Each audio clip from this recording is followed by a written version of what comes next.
Olá pessoal, começamos agora a nossa aula número 2 de língua portuguesa, falando de um assunto bem interessante, que é a polissemia. A polissemia é um caminho, ou vários caminhos, que a língua portuguesa pode seguir. A expressão poli, no seu significado original, se trata de um prefixo que indica muitos, certo? Se a gente pensar na nossa época escolar básica, quando falavam uma palavra polissílaba, é aquela palavra que tinha 4 sílabas ou mais, ou seja, várias sílabas. A expressão polissemia está associada a muitos sentidos.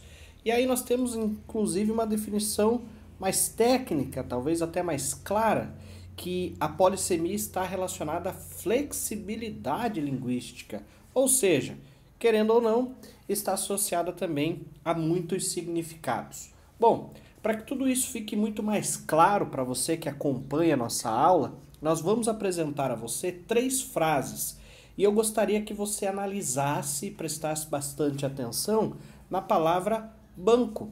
Olha só. Passou horas esperando na fila do banco para pagar as contas do mês. Ela sentou em um banco da praça para engolir a notícia que recebeu. E a terceira, como meu marido não tem dinheiro, eu banco as despesas. Pois bem, nós temos aí 3 situações em que é utilizada a palavra banco.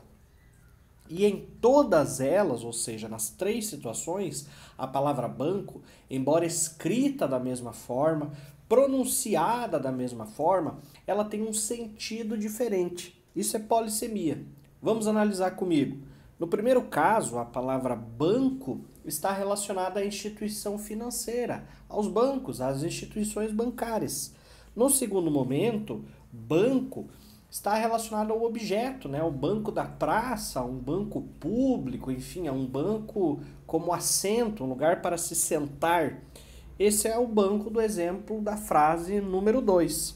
No terceiro caso, na expressão eu banco, nós temos um outro sentido, que é no sentido de verbo, né? No sentido de bancar alguma coisa. Nesse caso ali do exemplo, as despesas. Veja só que interessante, então, como a língua portuguesa, com uma única palavra, conseguiu trazer 3 sentidos diferentes. Isso é polissemia. Creio que agora a gente consegue observar o que é polissemia. São os vários sentidos. Quer mais um exemplo? Observem a palavra cabo. Estava varrendo e quebrou o cabo da vassoura. Ela deu cabo de toda a comida. João, atualmente, é cabo da Polícia Militar. Na África do Sul, o Cabo da Boa Esperança é conhecido pelo nome Cabo das Tormentas. Agora nós temos uma única palavra, observem bem a palavra cabo, com 4 significados diferentes. Ou seja, em cada frase há um significado aí diverso para a palavra cabo. Na frase número 1, nós temos o cabo no sentido de peça auxiliar ali da vassoura, né? No segundo momento, na expressão ela deu cabo, significa que ela deu fim, que ela deu conta, que ela comeu tudo que tinha para comer ali, né? Toda a comida. No terceiro caso, nós temos a palavra cabo sendo utilizada como profissão, ofício, cabo da Polícia Militar. Olha só que interessante. E no último caso, mais uma vez, a palavra cabo vai sendo utilizada. E agora, observem bem, ela está sendo utilizada em letra maiúscula, porque diz respeito a uma localidade lá da África do Sul. Então, em 4 frases, nós tivemos 4 situações diferentes da palavra cabo. Vou dar mais um exemplo para você aí. Observe a palavra manga, por exemplo. A manga pode ser tanto utilizada para se referir à fruta, que vem lá da mangueira, mas também manga da camisa, certo? É mais um exemplo básico de polissemia. Ficou claro para você? Polissemia, as várias possibilidades de sentido que a língua oferece. E agora, nós vamos falar das várias possibilidades de leitura. Já que nós conhecemos na nossa aula passada o que é texto, quais são as principais modalidades de texto, como que ele interfere na nossa vida, inclusive na minha atividade profissional, enquanto futuro técnico de enfermagem, formado pelo Mena Barreto, Agora nós vamos falar sobre as várias possibilidades de leituras de texto. Então, no primeiro momento a gente quer mostrar aí a questão da leitura silenciosa, que é uma prática comum para utilizarmos para compreendermos os textos. Nós temos a leitura em voz alta, que geralmente tem um propósito para ser utilizada, a leitura em voz alta. Nós temos também a leitura dramatizada, que envolve aí aspectos verbais, que é a própria leitura do texto, mas aspectos não verbais. Talvez não seja tão comum para nós, a leitura dramatizada talvez seja mais comum para os textos literários, para os textos teatrais, onde você vai precisar, além de expressar verbalmente um texto, você vai precisar interpretá-lo no sentido de incorporar um personagem, uma situação, enfim. Analise, por exemplo, aí uma peça de teatro, uma novela, existe ali a verbalização de um texto, mas os atores estão representando também com base naquele texto. Então entra toda uma questão de expressão facial, de expressão corporal, isso é muito interessante. Tem a leitura dirigida, que a gente pode presenciar quando existe uma especificação, né, de alguém citar, ler algum ponto que achou mais interessante. Isso é geralmente feito num ambiente de sala de aula, certo? Temos também aí a questão da leitura interrompida, certo? Em exemplos, inclusive, de aulas de outras disciplinas no curso técnico em enfermagem, muitas vezes essa estratégia é lançada.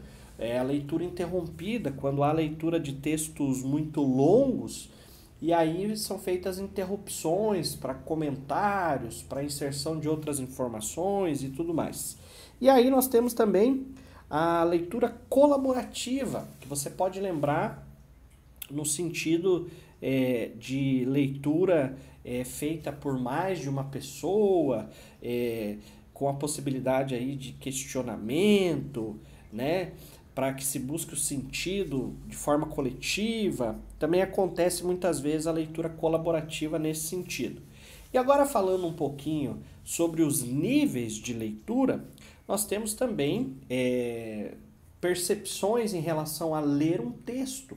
Muitas vezes um mesmo texto acaba tendo objetivos diferentes ou acaba tendo sentidos diferentes de acordo com o tipo de leitura que a gente faz.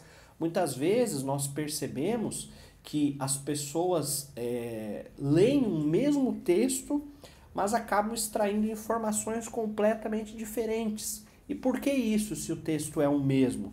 Varia muito de acordo com a importância que a gente dá, o nosso nível de interpretação, a nossa capacidade de distinguir, de decifrar informações, o nosso conhecimento escolar, o nosso conhecimento de mundo, tudo isso interfere nos níveis de leitura, que é o que nós vamos falar um pouquinho. Bom, temos o nível elementar, certo? Que é um nível básico, é aquele nível que as pessoas aprendem já nos anos iniciais da escola, certo? Temos também a leitura inspecional, que muitas vezes é aquele passar de olhos, né? Uma leitura apenas no sentido de conferir alguma coisa e que às vezes também pode ser perigosa, mas é um nível de leitura. E aí nós temos um terceiro nível, que é o nível analítico, certo? É um nível mais alto, talvez, da leitura, e é aquele que a gente deve colocar sempre em prática, porque uma leitura analítica me permite, por exemplo, que eu veja um texto que eu estou estudando na área de enfermagem e esse texto faça sentido para mim. Não é uma leitura superficial, certo? Elementar, como a gente falou, né? Básica. Também não é mais uma leitura só de passar os olhos naqueles pontos que eu acho mais importantes, sem me aprofundar. A leitura analítica é aquela leitura que nos conduz à profundidade do texto, da proposta que ele tem. Claro, existem outros fatores envolvidos. Um jornalista talvez não consiga ler um texto da área médica com tanta facilidade, porque ele não é dessa área. Mas a maioria dos textos é de caráter coletivo, então vai muito, né, do seu nível de leitura, do objetivo que você tem em relação àquele texto. Todo texto tem um propósito, muitos textos também são até mesmo provocativos, eles querem que o leitor disseque o que está no texto. E para a gente chegar nesse ponto, é apenas com uma leitura analítica, certo? E aí, para isso, nós vamos chegando aí nos artigos científicos. Os artigos científicos, eles podem ser analisados e também podem ser escritos mediante a uma leitura mais analítica, a uma percepção mais analítica dos textos. E existem muitos artigos científicos na área de enfermagem que a gente deve analisar durante a nossa trajetória. Existe também a elaboração de trabalhos, o trabalho final do curso, que precisa, né, mudar o nível de leitura, passar para um nível mais analítico. Então, o que eu deixo na nossa aula de hoje é essa influência, essa importância que esse tipo de texto vai poder oferecer para nós, no sentido de fazer com que a gente extraia tudo aquilo que um texto possui, uma informação escrita possui. Certo, pessoal? Obrigado pela participação de vocês, espero que vocês tenham entendido, aprendido, e a gente se fala no próximo encontro.